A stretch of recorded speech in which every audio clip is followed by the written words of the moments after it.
দীপাবলির পর থেকে উৎসবের রঙটা খানিকটা ফিকে হয়ে গেছিল। তবে বড়দিন থেকে শুরু করে নতুন বছরের আগমন উপলক্ষে উৎসবের স্রোতে ভাসতে শুরু করেছে শহরবাসী। উৎসব উদযাপনে বাঙালি কখনো কমতি রাখে না। উৎসবের হাত ধরে চলে খাওয়া দাওয়ার পর্বও। উৎসব উপভোগ পর্বে তাই পাতে থাকুক এমন একটি পদ। বিশেষ কিছুই লাগছে না।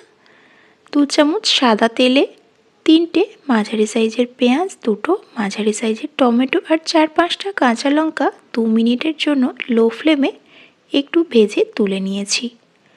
তারপর ঠান্ডা হলে এটাকেই মিক্সার গ্রাইন্ডারে একটা মিহি পেস্ট বানিয়ে নিতে হবে। ওই কড়াইতেই আরও 2 চামচ সাদা তেল দিয়ে তার মধ্যে কয়েকটা গোলমরিচ, অল্প একটু জিরে, অল্প একটু মৌরি আর কয়েকটা এলাচ ফোড়ন হিসেবে দিয়ে দিতে হবে। তারপর ধুয়ে রাখা জাস্ট ফ্রেশ চিকেন ওর মধ্যে দিয়ে দিয়েছি।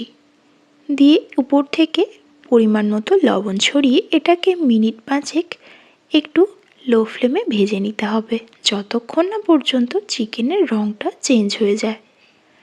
আর উপর থেকে ছড়িয়ে দিতে হবে অল্প জাস্ট হাফ চামচ হলুদ গুঁড়ো আর হাফ চামচ মতো লঙ্কার গুঁড়ো দিয়ে দিতে হবে। তবে এটা কিন্তু কাশ্মীরি রেড চিলি পাউডার নয়, নর্মাল রেড চিলি পাউডার দিয়ে ভালোভাবে মিশিয়ে নিয়ে ওই যে আগেই বললাম 5 মিনিট লো ফ্লেমে একটু ভেজে নিয়ে তারপর গ্যাসটাকে অফ করে দিয়ে 100 গ্রাম পরিমাণ ফেটিয়ে রাখা টক দই দিয়ে ভালোভাবে এটাকে মিশিয়ে নিতে হবে। তারপর গ্যাসটা অন করে দিয়ে দিতে হবে আদা রসুন বাটা, দিয়ে ভালোভাবে মিশিয়ে নিয়ে এটাকে ভালো মতো কষিয়ে নিতে হবে, যাতে কোনো রকম কাঁচা গন্ধ না থাকে।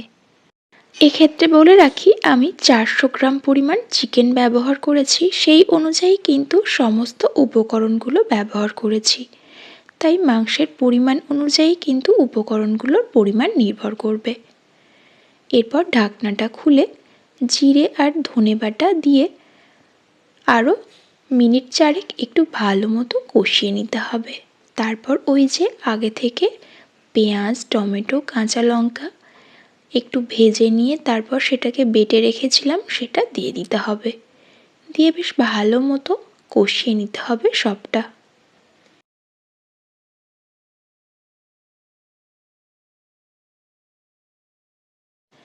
এরপর ঢাকনা দিয়ে মিনিট 5 একটু কষিয়ে নিয়ে তারপর ঢাকনাটা খুলে মশলা থেকে যখন তেল ছেড়ে দেবে তার মধ্যে দিয়ে দিতে হবে গরম জল। আমি এখানে মশলার বাটি ধোয়া জল ওই 1 কাপ মতো দিয়ে দিয়েছি। তারপর উপর থেকে রোস্টেড কসুরি মেথি ছড়িয়ে ভালোভাবে সবটা মিশিয়ে নিয়ে আরও একটু গ্রেভিটা বাড়ানোর জন্য হাফ কাপ জল দিয়ে উপর থেকে হাফ চামচ গরম মশলার গুঁড়ো ছড়িয়ে ভালোভাবে সবটা মিশিয়ে নিয়ে এটাকে ঢাকা দিয়ে 15 মিনিট রান্না করব।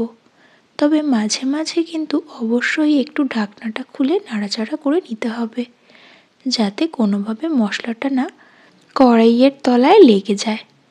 15 মিনিট হয়ে যাওয়ার পর ঢাকনাটা খুলে চিকেনের পরিমাণ অনুযায়ী 2 চামচ ফ্রেশ ক্রিম আমি এখানে ব্যবহার করেছি। তারপর সমস্ত ভালোভাবে মিশিয়ে নিয়ে এটাকে ঢাকনা আটকে জাস্ট 1 মিনিট লো ফ্লেমে রান্না করে নামিয়ে নিতে হবে চিকেন মুমতাজ।